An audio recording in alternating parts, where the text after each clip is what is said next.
நான் நன்மையே செய்ய வேண்டும். நான் செய்யறதெல்லாம் சரியா இருக்கணும். என் வாழ்க்கை சுத்தமானதாக இருக்கணும். எல்லாரும் என்னை கனம் பண்ணும்படி நான் செய்வதெல்லாம், சிந்திப்பதெல்லாம், நிறைவேற்றுவதெல்லாம் பூர்ணமாக இருக்க வேண்டும் என்று நீங்கள் விரும்பி இருக்கக்கூடும். ஆனால் பிரசங்கி 3:11 படி ஆண்டவர் உலகத்தை நம்முடைய இருதயத்தில் வைத்திருக்கிறார்.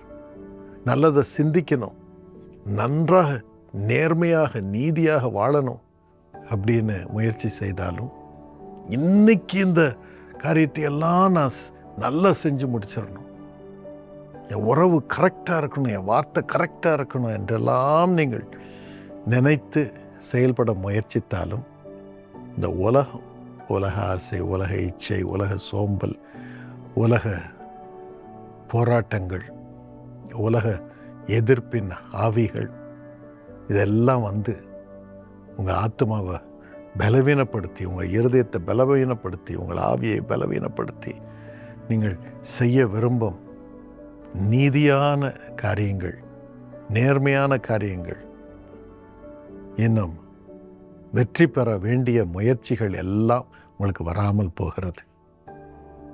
ஆனால் நீதிமொழிகள் 28:5 வாசித்து பாருங்கள். துஷ்டர் நியாயத்தை அறியார்கள். கர்த்தரை தேடுகிறவர்களோ சகலத்தையும் அறிவார்கள். கர்த்தரை தேடுகிறவர்கள் எது கரெக்டானது, எந்த வழியில் போகணும்னு அறிவார்களோ அந்த வழியில் போவாங்க. அப்படி அந்த வழியில் போகும் பொழுது மத்தேயு 6:33 கூறுகிறது, இயேசு சொல்லுகிறார், முதலாவது தேவனுடைய ராஜ்யத்தையும் அவருடைய நீதியும் தேடுங்கள். நீங்கள் தேவனுடைய ராஜ்யத்தை தேடுங்க, ஆண்டவரை தேடுங்க. ஜெபம் பண்ண ஆரம்பித்தா கூட பிரச்சனையே நினச்சிட்டு நிறைய பேர் ஜெபம் பண்ணுறாங்க. தலைவலி இருக்குது சாமி, இது இருக்குது சாமி, அது இருக்குது சாமி, இவன் திட்டுறான் சாமி, அவன் எனக்கு விரோதமாக எழும்புறான் சாமின்னு நினச்சிட்டு இருக்காங்க. அதையே தான் பேசுவாங்க. ஆனால் முதலாவது தேவனுடைய ராஜ்யத்தை தேடுங்க, தேவனை தேடுங்க. ஆண்டவரே, நீர் எவ்வளோ பெரியவர், எவ்வளோ நல்லவர், எவ்வளோ நன்மை கொடுத்துருக்கிறீர், எவ்வளோ சந்தோஷத்தை கொடுத்துருக்கிறீர், எவ்வளோ அருமையான குடும்பத்தை கொடுத்துருக்கிறீர், எவ்வளோ தங்க வீடு கொடுத்துருக்கிறீர், படுக்க கொடுத்துருக்கிறீர், இன்னைக்கு சாப்பாடு சோறு கொடுத்துருக்கிறீர். அதை சொல்லிட்டு ஆரம்பிங்க. தேவனுடைய ராஜ்யத்தை தேடுங்க, முதலாவது அதை தேடுங்க. அவருடைய நீதியை தேடுங்க. நீ நீதி உள்ளவர், நியாயம் உள்ளவர், எனக்கு நியாயம் செய்வீர், என்னை நியாயத்தின் பாதையில் நடத்துவீர், நீதியாக நடத்துவீர் சுவாமி அப்படின்னு சொல்லி ஜெபம் பண்ண ஆரம்பிங்க. அப்படி சொல்லி வேலை செய்ய ஆரம்பிங்க. அப்படி சொல்லி ஜனங்களோடு உறவாட ஆரம்பிங்க. அப்பொழுது சகல பாக்கியமும் உங்களுக்கு கூட கொடுக்கப்படும், ஒன்றும் குறையாது. அப்போஸ்தலர் 17:27 அதை தான் நம்ம வாசிக்கிறோம். அதை தடவியாகிலும் கண்டுபிடிக்கும்படி ஆண்டவர் செய்வார். கூடவே இருப்பார், தூரமாக இருக்க மாட்டார், கூடவே இருப்பார். இந்த 2 நாளாகவும் 7:14 படி அவர் நம் ஜெபத்தை கேட்டு நம்ம பாவத்தை மன்னிச்சு, என்ன குறை இருந்தாலும் மன்னிச்சு, நமக்கு செய்கிறத எல்லாத்திலும் க்ஷேமத்தை கட்டளையிடுவார். ஹீலிங் இந்த லேண்டுன்னு போட்டிருக்கு. எல்லாம் சுகமாக்குவார், செழிக்க செய்வார்.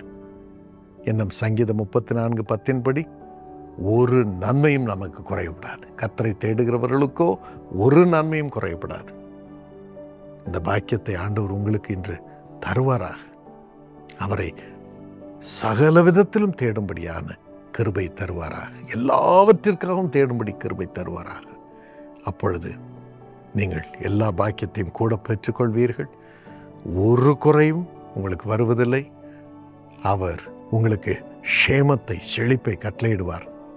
எல்லாவற்றிற்கும் மேலாக கூடவே இருப்பார். அவரை உணர்வீர்கள். இதற்கு மேல் உங்களுக்கு என்ன வேண்டும்?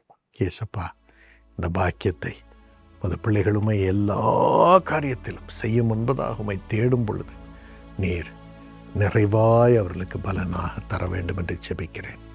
ஆசீர்வதியும். இயேசுவின் நாமத்தில் இன்று இந்த பாக்கியத்தை அவர் மீது வைத்து ஜெபிக்கிறேன். ஆமென்.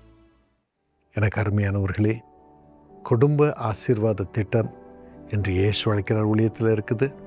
அதில் உங்கள் குடும்பத்தை இணைத்து விடுங்கள். உங்கள் குடும்பம் எத்தனையோ குடும்பங்களுக்கு ஆசீர்வாதமாக உயரும். உங்கள் குடும்பத்துக்காக தினமும் ஜெபிக்கும்படியாக எங்களுக்கு அது வழி உண்டாகும். எங்கள் குடும்பத்தில் இயேசு உலாவுவார். உங்கள் குடும்பத்திற்கானவைகளை அவர் செய்வார். உங்களை வாழ வைப்பார். இயேசு அழைக்கிறார் குடும்ப ஆசீர்வாத திட்டம். இதில் இணையும் உங்க யாவருக்காகவும் 24 மணி நேரமும் ஜெபகோபுரத்தில் பிரார்த்தனை ஏறெடுப்பதோடு நீங்க கோடிக்கணக்கான மக்களுடைய கண்ணீர் துடைக்கவும் காரணமாயிருப்பதால் நீங்க ஆசீர்வதிக்கப்படுவது உறுதி.